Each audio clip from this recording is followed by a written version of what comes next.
began her career working as a writer and producer on the hit series such as Netflix's 13 Reasons Why, Freeform's The Fosters, Fox's Shots Fired, and Hulu's The Handmaid's Tale, for which she shares nominations for both the Emmys and Writers Guild Awards for Outstanding Drama Series for Season 3.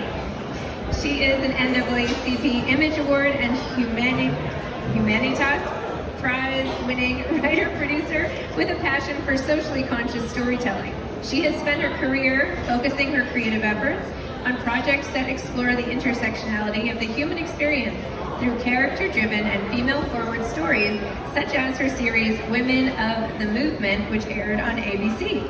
In addition to Women of the Movement, winning the NAACP Image Award and the Humanitas Prize, the series has been honored as the Best Limited Series by the African American Film Critics Association and the Gracie Awards. Marissa Jo's new series, Black Cake, will stream on Hulu this Wednesday.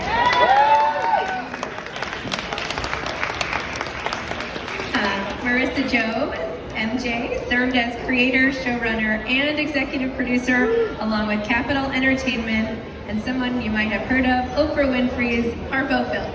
Welcome. Hi. So, just to start, who here has read Black Cake already? Okay, the rest of you are going to go home and read it because it is so good.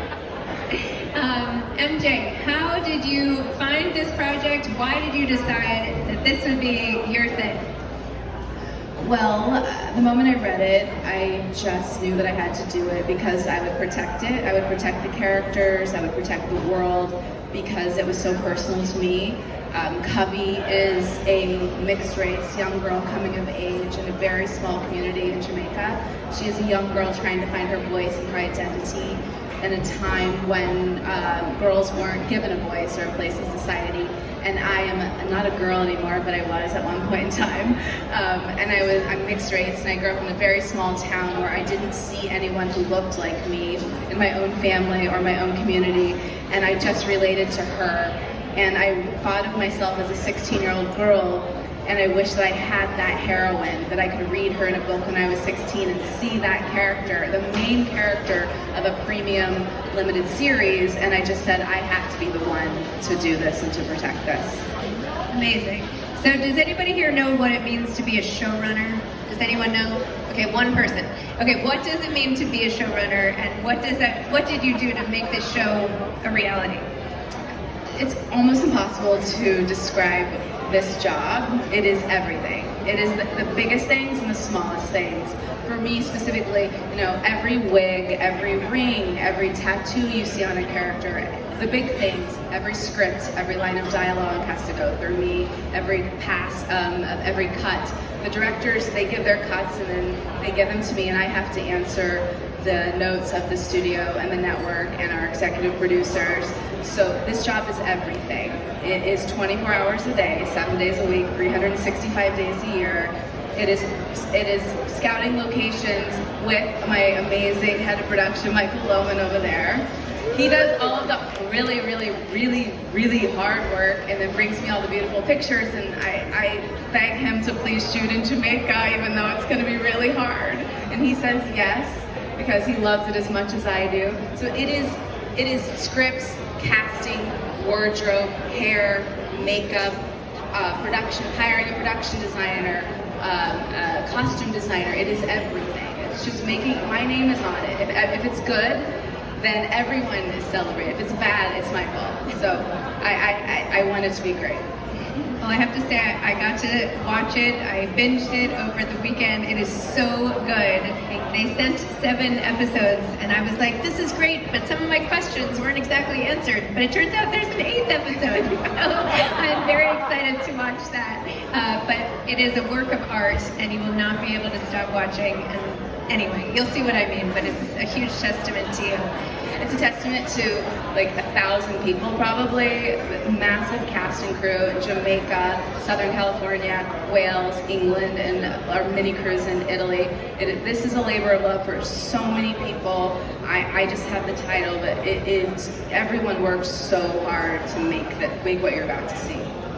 So Black Cake was written by the author Charmaine Wilkerson. It was a Read with Jenna pick. I was just wondering, what was Charmaine's involvement in this? I know she can't be on tour because of the SAG strikes and everything, but tell me, how did you work with her and what was that whole relationship like?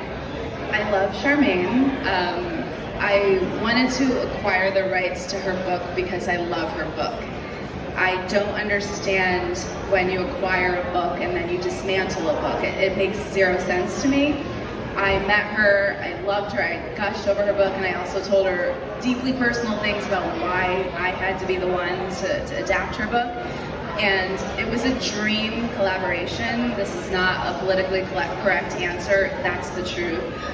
She understands that her book is always her book, and the series is the series. However, any changes we made, they're changes that are rooted in truth. We always honor the original text and her original intention, but when you actually have to produce something, you have to condense, combine, and really for us, it was expanding.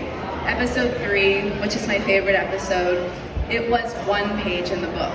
It is 1 hour of television. We had to build this world.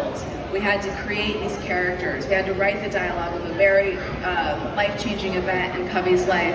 And Charmaine was involved as an executive producer and gave notes on all the scripts and all the episodes. And I would call her and ask her a lot of questions about research. And when I wanted to change big things like the way she described a character in the book, there are a couple characters who are different than the descriptions in the book. I asked her how important it was and if she could sign off on it, and she never ever had any issues with it. She said, I would never think that you could find someone who would exactly looks like this person. So she was the best. I would love to work with her forever. She's the greatest collaborator. Just an elegant, lovely woman, and it was a fantastic experience. One of the biggest differences in the book, Benedetta is supposed to be quite tall. And I feel like she's not that tall on the TV show, even though she's not like standing next to me. How dare you? I'm How sorry. do you know Adrienne Warren is not 6 feet tall? I mean, she might be. She might be. No, Adrienne is probably like my size. Yeah, Adrienne is not tall, but she has a massive personality, most amazing talent. And the reason that Benny, as you will learn in the extra episode, you'll learn a little bit of musical love from Benny, was because when I was writing Benny, the adaptation of Benny, I had just worked with Adrienne on Women in the Movement, so she was in my head. I couldn't get her out of my head, and I heard her, and I'm like, you're Benny, will you do Benny? I'm like, can you play the guitar? Like, what can you do? I want Benny to be a musician too, will you do it? And she said yes. So yes, Benedetta is a little bit different on the screen, but it's Adrienne Warren, so. Yeah, I'll let it go.